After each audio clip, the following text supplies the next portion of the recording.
Buenas noches, bienvenidos al banquillo, gracias por estar con nosotros. Vamos a revisar hoy la situación económica y financiera de nuestro país desde el ángulo académico. Tenemos invitados a dos expertos, aquí presencialmente el licenciado Ricardo Matamoros, es el director de investigación científica en la Universidad Nacional Autónoma de Honduras. Y vamos a vincular lo económico con la academia, porque son puntos fundamentales a revisar de cara a la ejecución presupuestaria actual, que estamos bajo cierre, y lo que nos depara el 2026, ya con una nueva administración de país. Es probable que Libertad y Refundación repita, pero también tenemos la posibilidad de un cambio estructural, y es a nivel global, porque cuando se cambia la administración central a nivel de partido, normalmente viene la escoba. Ya vamos a tener este tema. Saludo también al licenciado Walter Romero, político, financista, excongresista desde San Pedro Sula. Buenas noches, Walter. Buenas noches, mi estimado Chento. Un gusto saludarlo. Encantado de estar en su maravilloso programa nuevamente. Un saludo a su maravillosa teleaudiencia. Muy bien, muchas gracias. ¿Qué nos está planteando la realidad de país, licenciado Matamoros, frente a los cambios que se están demandando, aun y cuando estamos cerrando ya una administración, pero vemos los números de inversión que siempre nos dejan un interrogante, ¿por qué estamos tan bajos? Buenas noches nuevamente. Buenas noches, sí, definitivamente estamos, Rosendo, en un contexto nada fácil desde el punto de vista de no solamente de las situaciones internas que estamos viviendo como país a las puertas del proceso electoral y por lo tanto el cambio de gobierno, en un difícil contexto internacional también desde el punto de vista de mucha incertidumbre en temas de inversión extranjera directa, de un montón de cambios, de reglas sobre cómo se está desarrollando el comercio internacional, que justamente nos pone a nosotros como país en un reto, pero también a la saga justamente de poder avanzar mucho más rápido en temas de crecimiento económico, de combate a la pobreza, en temas de tecnificación, en temas de combate y resiliencia y mitigación de cambio climático. Y parece ser que no es la prioridad para nuestra clase política, no en este momento, sino históricamente, ¿no? Si uno se pone a pensar, y ya vamos a ver, por ejemplo, muchas de las cifras, ¿tenemos crecimiento económico positivo? Sí, pero es el crecimiento económico histórico, que es un crecimiento insuficiente para poder cambiar las condiciones de vida de la población en el corto y mediano plazo. Una tasa de inflación, por ejemplo, estable en el nivel, por ejemplo, oficial, pero que también afecta mucho en el poder adquisitivo, los niveles de pobreza, si bien es cierto han bajado, pero porque los estamos comparando a los niveles de pandemia. Todavía en los últimos 30 años, o sea, el nivel de pobreza está prácticamente en el mismo nivel, y al ser ahora 3 millones de habitantes más de que hace 35 años, pues en términos absolutos tenemos más pobreza. O sea, los retos en temas de desarrollo económico y social siguen siendo enormes, y desde el punto de vista de las propuestas que hay, de lo que se está presupuestando, de lo que está planificado y de lo que se está planteando, no se vislumbran cambios importantes para que esta realidad vaya a cambiar. Es decir, que estos cambios que el mundo globalizado está demandando, no los estamos incorporando tal cual, o no nos hemos sumado nosotros a esa ola de cambio en un verdadero proceso de transformación. Eso me da a entender cuando me hace el planteamiento de que no estamos viendo o no estamos siguiendo la temática que el mundo actual demanda. Sí, completamente. Los objetivos de desarrollo sostenible, por ejemplo, que son metas en temas de pobreza, de condiciones de igualdad, en condiciones de resiliencia a cambio climático, de energía, etcétera, que son, digamos así, metas de los grandes problemas que tenemos como país. En realidad somos un país que está rezagado, ¿verdad?, en materia de lograr esos cambios. Para muestra un botón, usted lo acaba de mencionar, transición energética, por ejemplo. una China, un sudeste asiático que hace 30, 40 años era la zona del mundo que más contaminaba. La principal fuente de energía eléctrica era energía eléctrica a raíz de carbón. Hoy, 30 años después, estos países son los países que tienen la matriz energética en temas de energías renovables mucho más fuerte aún que los países históricamente desarrollados. O sea, esos países han corrido, no solamente han caminado y han avanzado, sino que han corrido justamente en una ruta que les permita asegurar una energía eléctrica, por ejemplo, suficiente para abastecer las necesidades de su población, para su sistema productivo, pero al mismo tiempo, por ejemplo, coherente con el tema de los recursos naturales, con el tema del respeto al medio ambiente, etcétera. Y en ese sentido, entonces, ese tren, digámoslo así, del desarrollo, del cambio, del combate a la pobreza, aquí en este mismo programa hemos discutido con usted, por ejemplo, el tema de cómo antes de los años, a mediados de los años 80, el nivel de pobreza del mundo estaba alrededor del 65%. ¿Cuál era el nivel de pobreza de Honduras en ese momento? 65%. Hoy, casi 40 años después, el nivel de pobreza en el mundo está por debajo del 49%. ¿Cómo está en Honduras? Alrededor del 63%. Aún y cuando nos plantean números que sí hemos mejorado. Respecto a la pandemia. O sea, todos los cambios que podemos dar como avance es tomando como referencia 2019. Gran parte de ello, es decir, pandemia. 2020-2021. Entonces, claro, respecto a 2021, que es cuando llegamos al nivel más alto de la pobreza. Sí estamos mejor hoy. Sí estamos mejor hoy. Pero aquí usted acaba de tocar un punto bien importante y es, en Honduras, los hondureños, los políticos, los empresarios, los medios, todos caemos en la trampa del corto plazo. Para cambiar las condiciones de vida, para desarrollar a un país, eso no se hace en el corto plazo, es en el largo plazo. Por eso le estoy hablando de periodo de 30 años. Detalle que como medios más bien, por eso recurrimos a ustedes para que nos hagan esa proyección y nosotros solo somos el vehículo, como periodistas y como medios consultamos, pero las grandes decisiones pasan por el administrador del Estado, por políticas públicas efectivas, que quiero incorporar a Walter porque ha estado también involucrado, Ricardo, en el tema político. Y aquí, viendo este comparativo que nos hacía en el tema de la matriz energética, que tanta dificultad, Walter, nos está dando como país, y aquí desde el gran proyecto de 7 ciudades no hemos visto un verdadero proyecto de planificación, que ustedes como economistas y financistas siempre nos ponen esa referencia. Ejemplo de los países asiáticos, allá planifican. Parece que este término a nosotros en algún momento, que sí se tuvo en algunos regímenes militares, se nos fue de la mente y de nuestro abecedario diario. Buenas noches, Walter. Un gusto saludarlos. Un saludo a mi estimado Ricardo Chendo, nuevamente encantado. En efecto, ¿verdad? La verdad es que no ha podido, por ejemplo, el gobierno, ni el anterior, pero sobre todo este, que teníamos muchas expectativas, el pueblo fue a votar masivamente, ¿verdad? No fue mi caso, desde luego, pero el pueblo fue a votar masivamente porque quería un cambio. Y una de las cosas, pues, que prometieron fue básicamente la parte de los cambios en la parte de la ENE, ¿verdad? Y hemos visto que realmente no han habido cambios.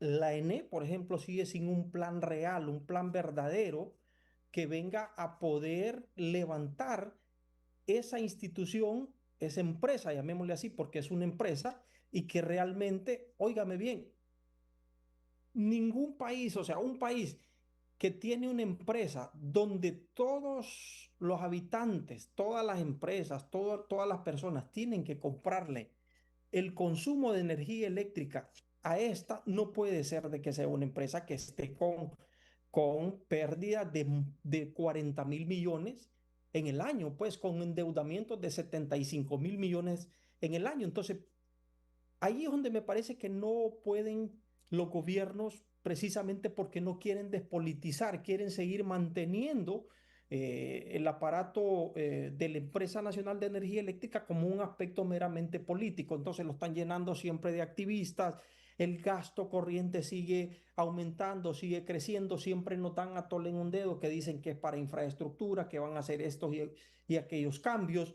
Solo en este presupuesto del 2026 se está incrementando en un poco más de 16.000 millones el presupuesto de la INE, y entonces podemos ver que la situación financiera de esta empresa, o sea, es uno de los mayores desafíos fiscales, es un agujero negro realmente para el país y es una de las principales, yo le diría así, fuentes de presión sobre la finanza pública, ¿verdad? Por ejemplo, ASJ sacó un informe reciente, hace un par de meses atrás, en junio, julio, donde establecía que las pérdidas del ENE alcanzaban cerca del 36% equivalente a 40.000 millones y se proyectaba cerrar aunque el porcentaje iba a ser menor, pero que se iba a rebasar esos 40.000 millones de pérdidas que se tenían. Entonces, como una empresa como la estatal, que tiene la prioridad, por ejemplo, que es un monopolio, llamémosle así, que siempre los gobiernos han hablado, hablan tanto de los monopolios,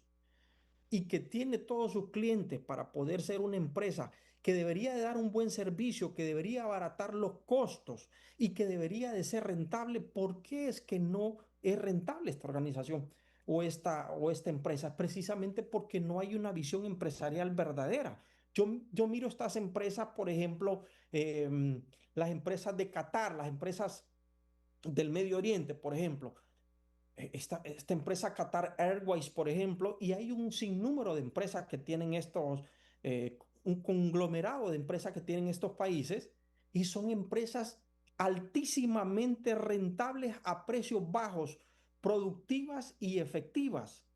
¿Pero por qué razón? Porque tienen realmente una mentalidad empresarial los que dirijan estas empresas. No están con la mentalidad política, que el político lo que hace es que mira a la empresa como una institución para llenar de activistas, para que hemos estado en la llanura. Esa es la mentalidad del político tradicional, sin duda alguna los que gobiernan, porque imagínense que estuvieron 12 años, supuestamente han dicho que han estado en la llanura, que han estado en las calles quemando llantas y todo, pero ¿y dónde está el plan que tenían para rescatar a Honduras?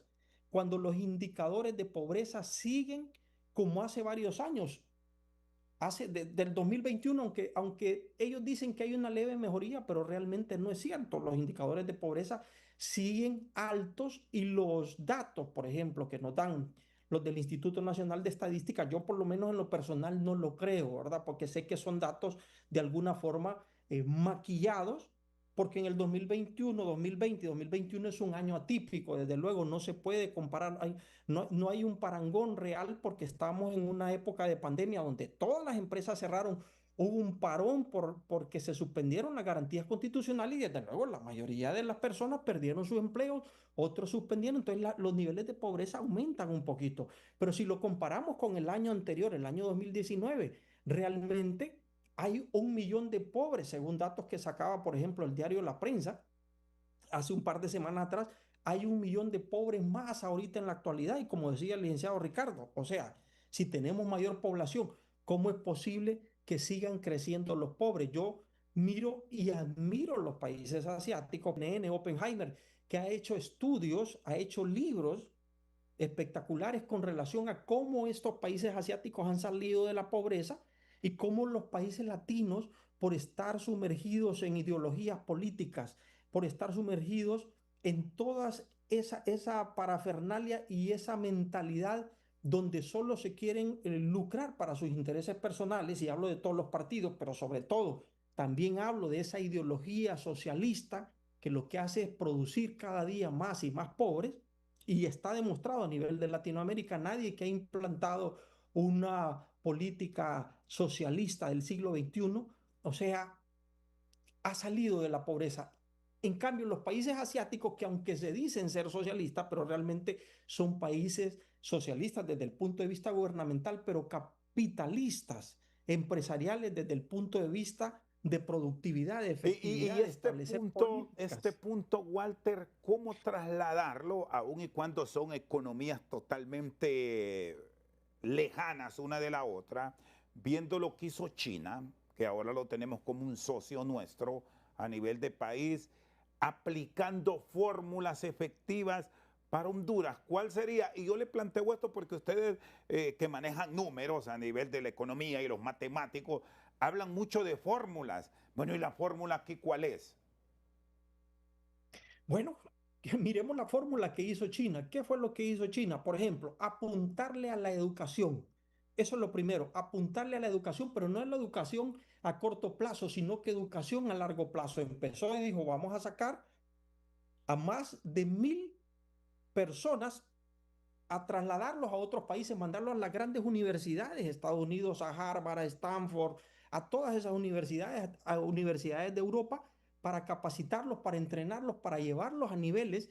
Y si de esas inicialmente 1000 personas, después siguieron mandando miles de personas más, que regrese el 10-20% de esas personas y que vengan con esas ideas nuevas a nuestro país, el país va a salir adelante. Eso fue lo primordial que hicieron. Número dos, capacitar a los maestros, llevarlos a otro nivel, establecer los maestros como un estándar de calidad altísimo, a tal grado que, por ejemplo, en la cultura asiática, ser maestro es el estatus más grande. Por ejemplo, si hablamos a nivel de matrimonios, de noviazgos, alguien que se case con un maestro o con una maestra se está casando con el top, por ejemplo, en la escala social, llamémosle así, en la escala de relaciones. Eso es lo mejor. Que alguien diga, mira que mi esposo es maestro o es maestra, eso es lo máximo, pues. ¿Por qué? Porque son personas altamente capacitadas, altamente calificadas, con grados de estudio, de doctorado, dependiendo de donde tienen que estar, y se están capacitando año con año porque el sistema está creado precisamente para eso. Entonces, eso es el otro punto que el gobierno no le apunta. Aquí ¿qué es lo qué es lo que hizo el gobierno actual aquí? Por ejemplo, darle trabajo a un montón de maestros, pero que ni siquiera el bachillerato pasaron. Entonces, ¿qué nos van a enseñar esos maestros? Y ojo con esto, porque sí sé que hay maestros muy buenos. Un alto porcentaje son maestros muy buenos, pero se necesita mayor capacitación. Muchas personas aquí en nuestro país dicen, voy a estudiar magisterio porque ahí hay buenos beneficios, porque ahí me voy a jubilar. O sea, eso no debería de ser la premisa en un país. La premisa, ¿cuál debería de ser? Como es en los países asiáticos, tienen la vocación para enseñar. Realmente los prueban, los analizan, les hacen pruebas psicométricas hasta la saciedad y le dicen, no, mire, aunque usted hasta quiere ser maestro, no puede porque no tiene la vocación. Pero aquí en nuestro país es al revés, la gente va y quiere ser policía, quiere ser maestro, quiere estar en el Estado. ¿Por qué? Porque hay beneficios, porque saben que en la empresa privada no van a tener ese montón de beneficios. Entonces, ahí tenemos que aplicar lo que han aplicado las culturas asiáticas, mandar y transferir su gente hacia otras universidades, a que se vayan a estudiar a esas grandes universidades, a que se vayan a codear con otros profesionales, enfocarse en la educación y sin lugar a dudas, aquí viene la tercera que es clave, establecer todas las normas y las reglas claras para poder atraer la inversión. Eso fue lo que hizo China, dar exoneraciones, establecer, por ejemplo, todas las reglas claritas sin ningún inconveniente para decirle a todos los inversionistas, vengan a nuestro país, nosotros vamos a hacer el polo para ustedes, para que ustedes desde aquí sea, nosotros vamos a ser la fábrica del mundo, ustedes van a ser los grandes fabricantes y nosotros vamos a ser la fábrica del mundo. Y hoy por hoy Estados Unidos, por mucho de lo que quiera hacer el presidente Trump, por ejemplo, China, si usted se mete a ver los videos de cómo está la infraestructura de los países asiáticos, llamemos China, Singapur, Taiwán, por ejemplo, Malasia, entre otros, versus Estados Unidos, por mucho que se mire la infraestructura, está a años de diferencia la infraestructura. Por ejemplo, Corea del Sur, por ejemplo, en la parte tecnológica, le llevan avanzados. Entonces, han apuntado también a la parte de atraer la inversión, apostarle a la gran inversión en la parte tecnológica. ¿Cómo es posible que en nuestro país ni siquiera imagínense que estamos en materia de reglas de impuestos sobre la renta, impuestos sobre ventas y toda la parte impositiva? Estamos con leyes del año 1963, oigan, mi estimado, de 1964, cuando los que crearon esas leyes, que fueron muy buenas en aquel entonces, no sabían que iba a haber la era industrial, no sabían que iba a haber la era de la informática, por ejemplo, y no digamos ahora que estamos en la era de la inteligencia artificial. Muy Y bien. ahí en el Código Tributario, yo lo he dicho hasta la saciedad, ya está un debe para la Secretaría de Finanzas en el artículo 206, 207, que se deben establecer nuevas reglas en el caso de una ley del impuesto sobre la renta nueva, una actualizada, una nueva ley de impuestos sobre venta y una tercera ley que consolide los impuestos. ¿Por qué? Porque tenemos una de las más altas cargas tributarias a nivel nacional. Solo por poner un ejemplo, Guatemala tiene 25% de impuesto sobre la renta, 5% de impuesto a los dividendos. Honduras, 25% de renta, 5% de aportación solidaria, 10% del impuesto a los dividendos, sin contar con los impuestos conexos. Y por otro lado, por ejemplo, no tenemos las reglas claras en la parte de la simplificación administrativa. Cada gobierno que entra quiere cambiar las reglas. Este gobierno, desde que entró, en vez de ser un aliado del sector privado, ¿qué es lo que ha hecho? Confrontar al sector privado con esa ley de injusticia tributaria que ha querido implantar año con año, y sabiendo que esa ley lo que va a venir es a destruir empleos, a generar más pobreza en el país. ¿Pero qué? La mentalidad socialista lo que quieren es, vamos a darle subsidios a la gente, le vamos a dar bonos de café, bonos solidarios, bolsas solidarias, ese montón de cosas que a la larga no le sirven a la gente, porque la gente sigue siendo pobre. La forma de salir de la pobreza es con educación, educación técnica. Muy bien, Eso lo está haciendo el presidente Bukele. muy bien. Pero Honduras no quiere ir por ese camino. Muy bien, hago la pausa. Cuando regresemos, solo me voy a desviar un poco aquí porque tengo al director de investigación científica a nivel superior de nuestro país y quiero que me valore ese elemento que tanto nos han dicho a propósito de fórmula, educación. Si ahí han encontrado el proceso de transformación, estos países que son un ejemplo en los últimos 60, 70 años en promedio, ¿por qué nosotros, teniendo tantas riquezas, no hemos dado ese paso al frente? Después de la pausa seguimos aquí con Ricardo Matamoros y Walter Romero. Seguimos esta noche al banquillo. Teníamos el pendiente, antes de ver unos cuadros que nos ha preparado después de la pandemia el licenciado Matamoros, y que los analizaremos junto al licenciado Romero. Esto de la educación, ¿cómo lo han evaluado para encontrar esa conexión que explicaba Walter? Ha sido fundamental, no solo en estos tigres asiáticos. Si lo comparamos aquí a nivel de Centroamérica, Costa Rica ya nos supera. El Salvador, no digamos, con el componente de seguridad. Sí, y a mí siempre me gusta mencionar, hay un estudio que hicimos hace 2 años y lo estamos actualizando en este momento, y hay otro caso, porque yo sé que siempre mencionamos a Costa Rica, pero Costa Rica empezó esa transformación, por ejemplo, en los años 50, ¿no? O sea, ya lleva 70 años de ventaja. En el caso de Panamá, pues sabemos que por el tema del canal tiene una característica que la ha sabido aprovechar muy bien, pero siempre me gusta mencionar el otro caso de otro país miembro del sistema de integración centroamericano que en los años a finales de los años 80 tenía una situación prácticamente igual que la de Honduras. Mismo nivel de pobreza, mismo nivel de crecimiento económico, los mismos problemas y las quejas en temas del Estado de Derecho, el clima de negocio, etcétera. República Dominicana. Sin embargo, usted va ahora a República Dominicana y República Dominicana se parece ahora más a Costa Rica. De hecho, dentro del sistema SICA, ¿verdad? Es el único país caribeño que pertenece al sistema. Ya ellos ya no se llevan tanto con nosotros, ¿verdad? El Triángulo Norte ni el CA4, sino que prácticamente Costa Rica, Panamá y República Dominicana es un solo grupo, porque, bueno, ya República Dominicana es el segundo país, solo por detrás de México, que más turistas recibe más turistas que Brasil, que gigantes como Argentina, como Colombia, por ejemplo. O sea, ya estamos hablando de palabras mayores. Un país que es más pequeño que Honduras.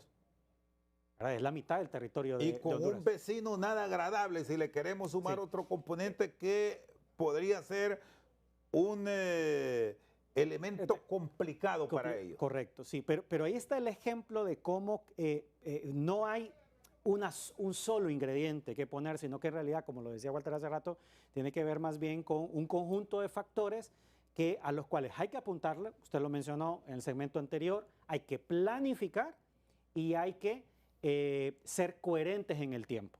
O sea, usted no puede estar cambiando cada tanto, ¿verdad? Cambio de gobierno, cambio de partido, no sé qué, y cambio de la política, deshago lo que hizo el anterior y vuelvo a rehacer y vuelvo a replantear, etc. Entonces, el tema de la educación y la formación, por ejemplo, si hablamos de educación superior, apostarle a carreras técnicas, apostarle, por ejemplo, a carreras que le apuesten al tema de todo el tema de ciencia, tecnología, a carreras cortas, salidas, por ejemplo, para el mercado laboral.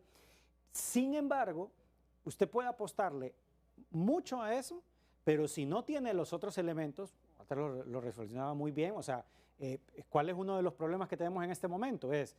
Hay poca inserción de los graduados universitarios al mercado laboral. ¿Por qué? Porque el mercado laboral, porque las condiciones del sistema de mercado hondureño no crecen lo suficiente, no son las suficientes como para poder aprovechar ese capital humano que se está generando para poder incorporarlo y poder crecer. Entonces, de hecho, hace algunos años una noticia que fue que salió mucho, ¿verdad? A nivel de redes y medios de comunicación, aquellos 60,000, ¿verdad? 60,000 profesionales universitarios que en un periodo de 15 años salieron del país.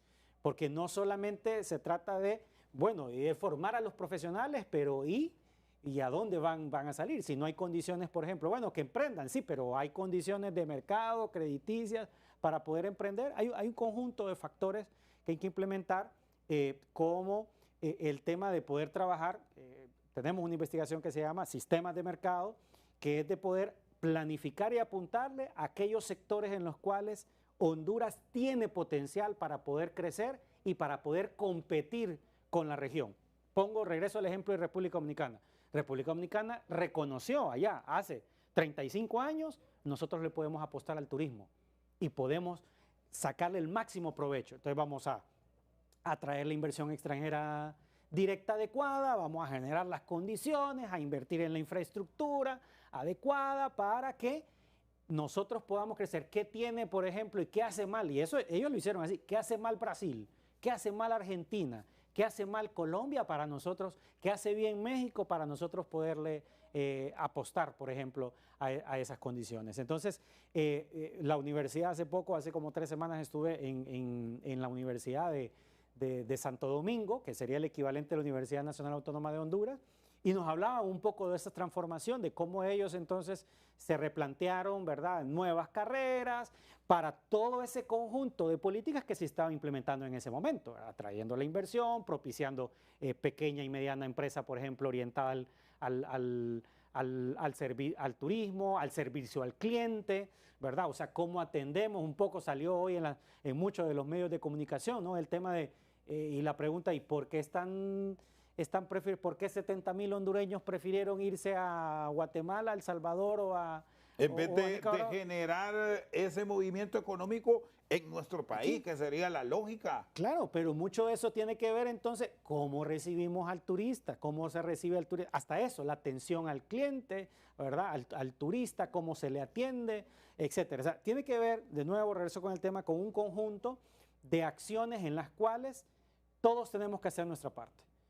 No solamente puede venir el gobierno y decir, bueno, aquí están las políticas y que las cosas, esperar que las cosas... Y eso a nivel de la academia lo tienen claro, Ricardo, sí, desde las políticas claro, de educación superior, de ir a este proceso de transformación. Porque sí, claro, usted me menciona el tema turismo, claro, y el tema turismo, que recién lo hemos experimentado con el feriado morazánico, todavía estamos a deber. Sí, claro. Pero sí, miren, tenemos identificados los sectores con estudios, evidencia, cuáles son los sectores a los cuales la economía hondureña debe apostarle. Ya la Universidad Nacional Autónoma de Honduras está dirigiendo un proceso de transformación de todas las universidades, tanto públicas como privadas, en las cuales yo creo que todo el mundo ha estado leyendo cómo se están creando nuevas carreras técnicas, nuevas carreras a nivel de licenciatura, de ingeniería, de maestrías, y haciendo la parte, ¿no? Esta parte, por ejemplo, de transformación, pero eso no es suficiente. O sea, solo con los nuevos profesionales, solo sacándolos, ¿verdad? Va a seguir. El mercado laboral debe estar también abierto con políticas y reglas claras para absorber este personal. Claro. Entonces eso significa que tenemos que tener políticas públicas, por ejemplo, que incentiven la inversión nacional, la inversión extranjera, un clima de negocios, el Estado de Derecho, unas condiciones para que el sector empresarial pueda crecer, para que los que quieran emprender puedan emprender. Tienen que haber condiciones crediticias, condiciones de simplificación administrativa, etcétera, un conjunto de factores, porque si no lo que va a pasar es que estos muchachos profesionales... Se los formamos para otros. Para que se vayan al exterior. ¿Eh? Y creo... Sí, y que es el gran problema. Lo estamos viendo a nivel de ingenierías, médicos, enfermeras, profesionales, claro. Aún está pasando un fenómeno súper interesante que lo estudiamos, por ejemplo, hace 1 o 2 años.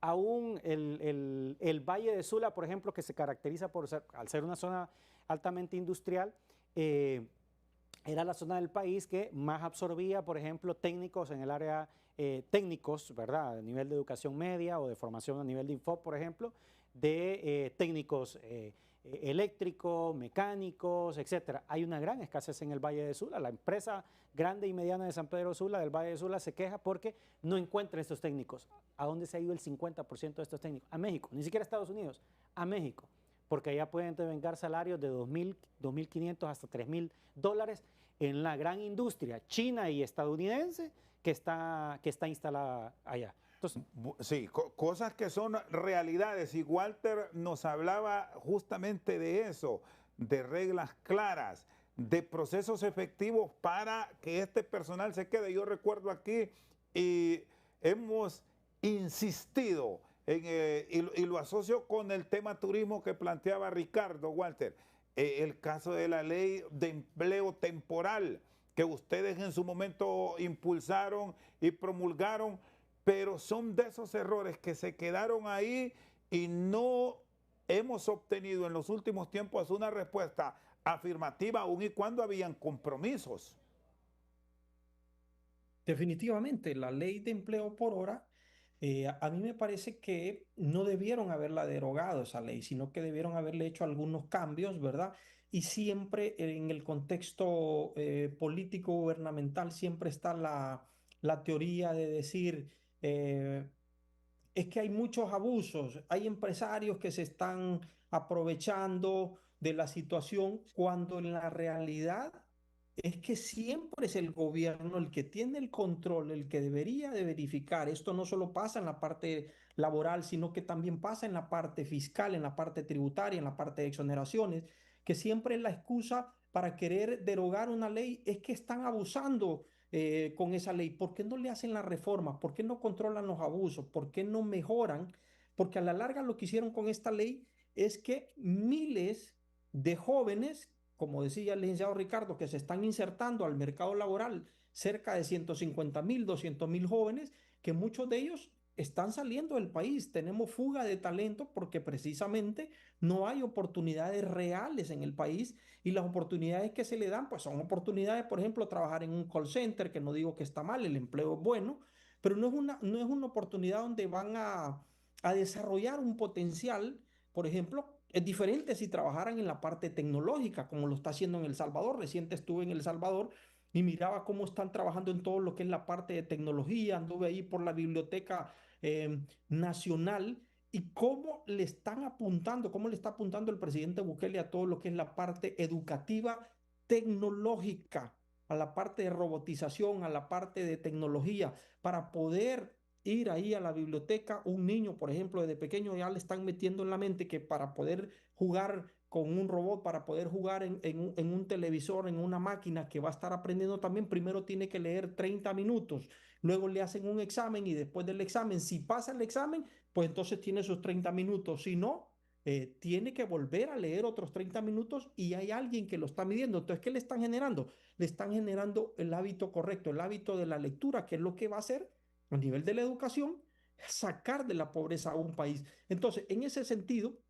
volviendo al tema de la ley de empleo por hora, me parece a mí que fue un error el haberla derogado. Lo que se debió haber hecho es cuáles son los abusos, son 1, 2, 3, 4, 5, por decir un ejemplo, 3, lo que sea, y corregirlo, porque a la larga, en nombre del empleo, el gobierno lo que hizo vino a destruir empleo. ¿Por qué? Una cosa es que digan, bueno, vamos a derogar esta ley, que vamos a perder 100.000, 150.000 empleos, por decir un número, pero aquí tenemos las alternativas, tenemos 3, 4 alternativas que me van a generar en estos 4 años, me van a generar 500.000 empleos, me van a generar 300.000 empleos, pero al contrario, no hay alternativas de solución, sino que las alternativas son más bien alejar la inversión, pelear y confrontar al sector privado, que son los que deben de ser los mayores garantes para generar el crecimiento económico y para generar el empleo. Y por otro lado, el gobierno cambiar la mentalidad de querer ser ellos, con esa política keynesiana de querer engrosar el gasto público, aumentar ese presupuesto para llenar de activistas y darles empleo a todos los familiares, a todos los amigos y empezar a querer rellenar ese gasto público, porque hoy por hoy tenemos un presupuesto que más del 88% es para gasto público, pues, y nos quedamos cortos con ese porcentaje, ¿verdad? Porque realmente en la realidad no estamos viendo tangiblemente las obras, no estamos viendo tangiblemente. Sí hay algunos proyectos que se están haciendo, pero para el nivel del tamaño monstruoso de presupuesto que tenemos, deberíamos de tener 3 o 4 veces más de proyectos, por un lado, y por otro lado deberíamos de tener, que sé que ya vamos a hablar del presupuesto, en la parte de salud deberíamos de tener al pueblo hondureño con medicinas en los hospitales, con infraestructura realmente que sea viable y garantizarle, volviendo al tema del empleo, todas las condiciones al sector privado, tanto nacional como extranjero, para poderlo traer aquí a nuestro país, para que podamos generar empleo, porque de nada sirve que le sigamos dando al pueblo hondureño migajas, dándole bonos para mantenerlo pobre, cuando lo verdadero que necesita el pueblo hondureño es trabajo digno, necesita educación digna, de calidad, tecnológica, con internet, para que desde sus casas muchos niños. Me comentaba una persona que trabajaba con un cliente que me decía que ella tenía que caminar 1 hora y media para poder estudiar, óigame bien, allá en un pueblo, 1 hora y media caminar de ida y de regreso. Así se graduó de bachillerato la muchacha con tanto ahínco, pero me decía, pero mis hermanos, mis sobrinos y otros familiares y amigos del pueblo, eso no estudian. ¿Por qué? Porque la escuela está lejos.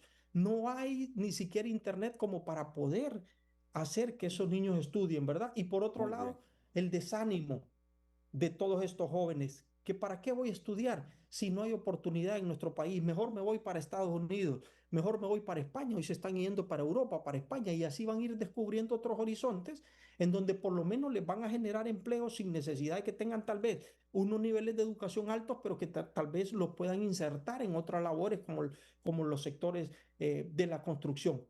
Muy bien. Entonces, ahí está el problema, mi estimado. La parte de haber derogado esa ley de empleo por hora, repito, sin haber tenido las alternativas necesarias para garantizarle el empleo a todos estos jóvenes. Muy bien. Walter Romero y Ricardo Matamoros están con nosotros al banquillo. Una pausa, ya regresamos. Seguimos esta noche en Al Banquillo en nuestro cara a cara de hoy. Como exponía el licenciado Matamoros y Romero, somos cortoplacistas y esta es la realidad de los últimos 5 años que vivimos en nuestro país sin ver los orígenes que nos han llevado a no tener un crecimiento sostenible efectivo. Muy bien, esto es post pandemia. Es la realidad que tenemos. ¿Qué pasa a nivel de nuestro país, Ricardo, ustedes como académicos? Porque si nos favorece es aplauso, pero si planteamos la realidad con fórmula, con números que no los podemos cambiar, 5 es en Honduras y 5 es en China también, Sí. aunque tengamos distancias enormes en crecimiento económico y en idioma. ¿Qué es este reflejo? Mire, aquí se mira esto raro porque como usted lo acaba de decir es pandemia, pero si uno agarra esa gráfica y pusiéramos, por ejemplo, y nos fuéramos hasta los años 80, miraríamos la tasa de crecimiento alrededor de 3.6, 3.7%. O sea, básicamente eso es lo que hemos crecido en los últimos 40, 45 años, por año. Si ¿cuánto crece la población hondureña? Crece alrededor de 1.7% por año.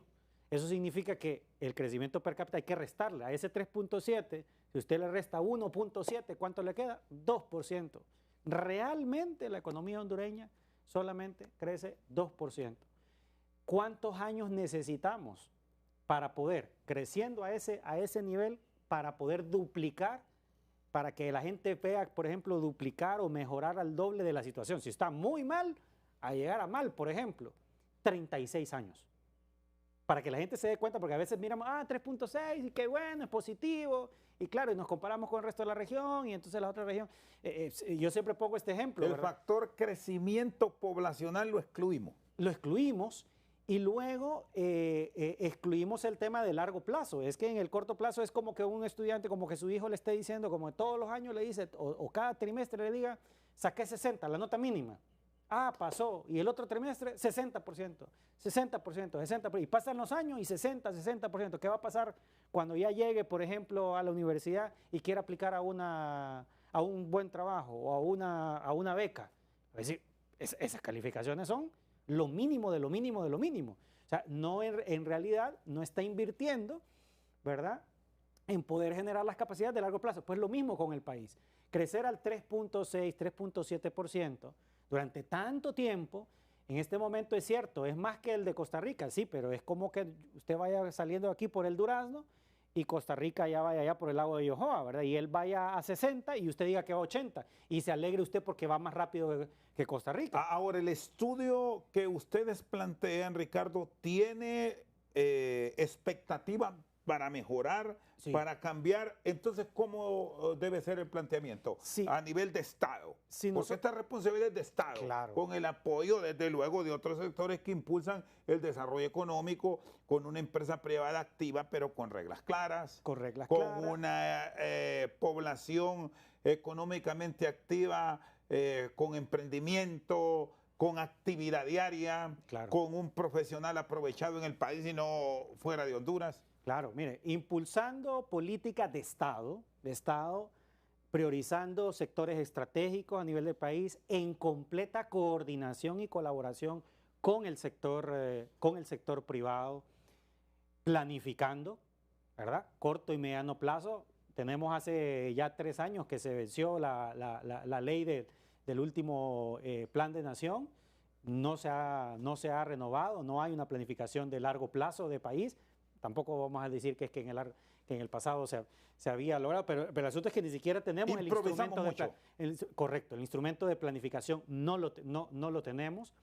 Pero haciendo esto, por ejemplo, utilizando evidencia, estudios, investigaciones que las mismas universidades hacemos y podemos hacer para poder tomar decisiones, para poder establecer líneas bases, metas claras de a dónde queremos llegar en el corto y mediano plazo para que nos evaluemos cómo vamos, podríamos crecer en el muy corto plazo al menos al 5%, 5.5%.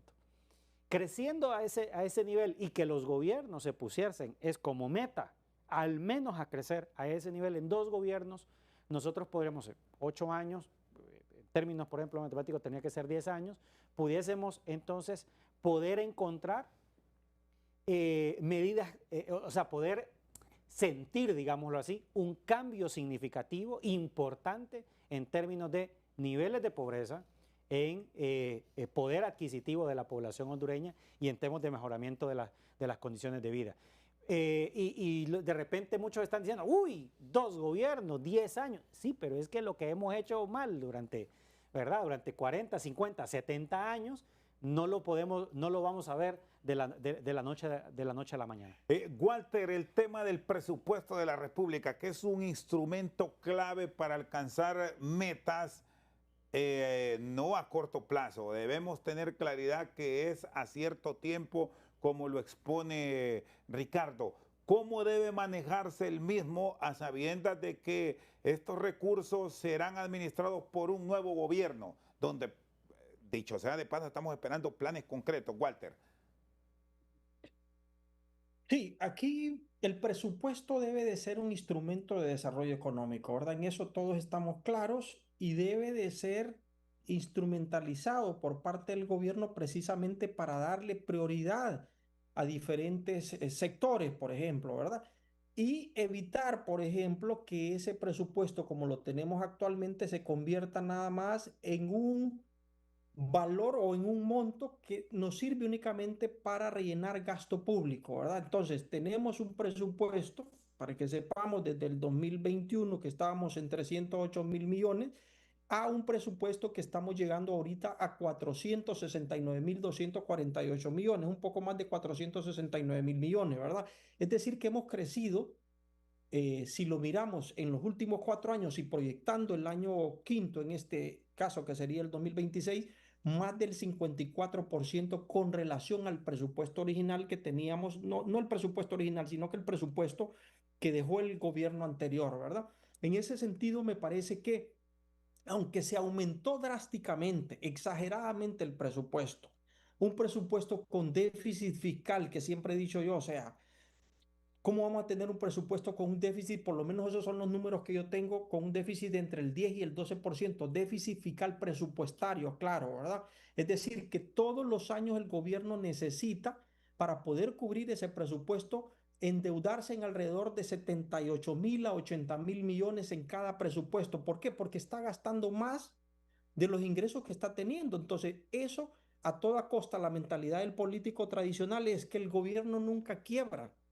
Esa es una mentalidad que realmente no es correcta, porque eh, realmente no quiebra porque es un gobierno, desde luego, pero realmente el gobierno está quebrado porque no tiene los recursos, porque no está produciendo lo necesario para poder obtener esos ingresos que a la larga le permitan generar un superávit, por ejemplo, y que ese superávit, por ejemplo, también por otro lado tenga las suficientes reservas internacionales que le permita mantener otros indicadores como por ejemplo la estabilidad en la parte monetaria. Pues yo miro otros países, por ejemplo, Perú, Chile, por mencionar algunos, otros países sudamericanos, la misma Argentina con todos sus problemas que tienen reservas internacionales de cantidades enormes. Perú, por ejemplo, miraba un dato de un poco más de 88.000 millones de reservas internacionales y que en los últimos 30 años, si no más recuerdo, no ha cambiado su moneda peruana con relación al dólar, se ha mantenido durante casi 30 años. Esos son logros por pensar a largo plazo, ¿verdad? Por no,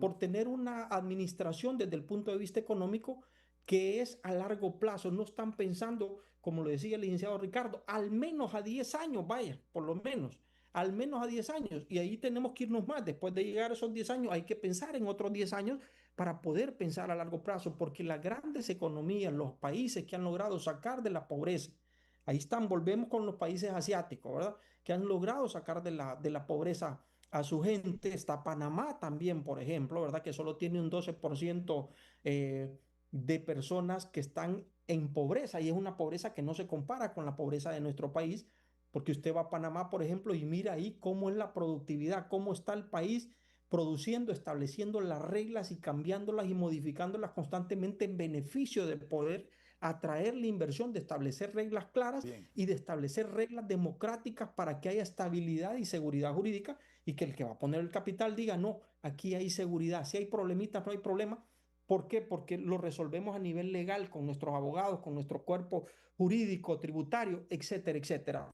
Entonces, volviendo al tema del presupuesto, aquí el punto es seguir endeudando a las actuales y las futuras generaciones con un presupuesto que solo sirve para un alto gasto corriente. ¿Por qué? Porque en la proyección pública, o sea, es mínima lo que se está haciendo. Se están haciendo algunas carreteras, pero es mínima para lo que realmente necesita el país para llevarlo a esos niveles de Bien. crecimiento económico que anden por arriba del 7%. Y por otro lado, priorizar, por ejemplo, seguimos, por ejemplo, en este presupuesto del 2026, en la parte del presupuesto de salud, seguimos nada más con 1.5 de incremento en el presupuesto de salud.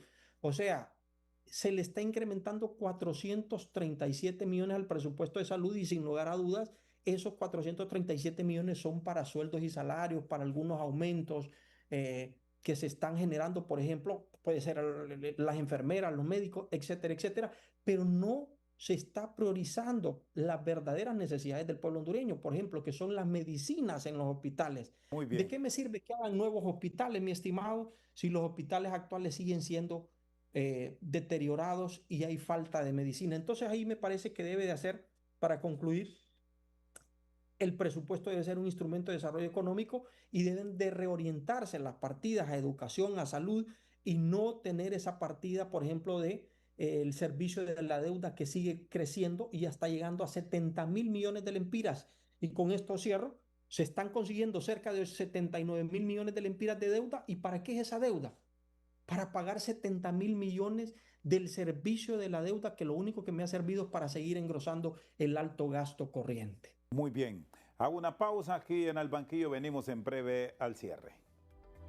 Seguimos al banquillo con Ricardo Matamoros y Walter Romero analizando la situación del país. Solo pónganos el cuadro ahí, el último cuadro que es una referencia que como financistas, como economistas le piden a la clase política. Por favor, Ricardo. Claro, si uno quiere encontrar o o asegurar, por ejemplo, que estos cambios se den, como los que hemos visto en el programa, en temas de crecimiento, reducción de la pobreza, atracción de inversiones.